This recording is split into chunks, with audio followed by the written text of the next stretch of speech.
কিন্তু আমি যেটা বলেছি মানে ছবির কথা যদি আমি বলতে চাই, ছবির হচ্ছে শুরু থেকেই মানে ছবির মধ্যে যে শুরুর স্টোরি যেটা ছিল, মানে সবকিছু মিলে স্টোরি, তারপর হচ্ছে বিজিএম বলেন, কালার গ্রেডিং বলেন, তারপরে কাস্টিং বলেন, এভরিথিং ওয়াজ জাস্ট পারফেক্ট। মানে ছবিটা দেখে আপনার মানে মানে বাংলাদেশি সিনেমা ঠিক আছে, বাট এটার মধ্যে যে ফিলটা, ভাইবটা কাইন্ড অফ বলতে পারেন আপনি কেজিএফ টাইপ, পুষ্পা টাইপ, ওই টাইপের ভাইব আছে। আর হচ্ছে অ্যাক্টিং এর কথা যদি বলতে চাই, শাকিব খানের অ্যাক্টিং ছিল মানে দুর্দান্ত লেভেলের।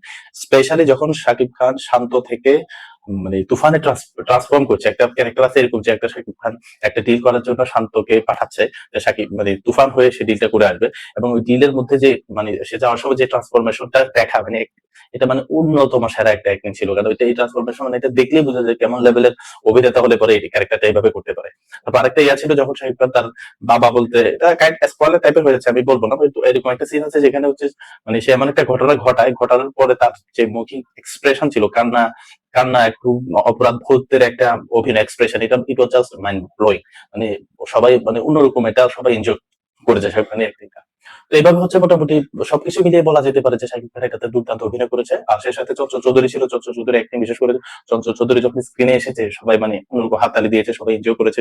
তার কিছু একটু কথাবার্তার মধ্যে কিছু ফানি টাইপ কিছু কথাবার্তা ছিল, তারপরে কিছু ডায়লগ ছিল যেগুলো মোটামুটি সবাই খুব পছন্দ করেছে, মানে খুবই সাবলীল স্পন্টেনিয়াস অ্যাক্টিং যাকে বলে, অ্যাজ ইউজুয়াল চঞ্চল চৌধুরী যেভাবে অভিনয় করে এটা তো ভালো করেছে। তো সব মিলাই হচ্ছে শাকিব খান এবং চঞ্চল চৌধুরীর অভিনয় ছিল দুর্দান্ত। আর বাকি কাস্টিং যারা ছিল সবাই চমৎকার অভিনয় করেছে। আর গানগুলো তো মোটামুটি বলেন যে দুইটা গানই, লাগে উড়ে ধরে এবং দুষ্ট কুকিল, দুইটাই হচ্ছে লোকজন যথেষ্ট পছন্দ করেছে। সুতরাং এই গানের প্রশংসা তো করতে হবে। তো সব মিলিয়ে ছবিটা ছিল দুর্দান্ত, এবং ছবিটা যারাই দেখেছে তারা প্রশংসা করতে বাধ্য হয়েছে। আর শাকিব খানের অ্যাক্টিং মানে যে একদম যারা হচ্ছে শাকিব খান হেটার, শাকিব খানকে দেখতে পারে না কিংবা তার মুভি দেখে নেয়, ওরাও হচ্ছে প্রশংসা করতে বাধ্য হয়েছে। আর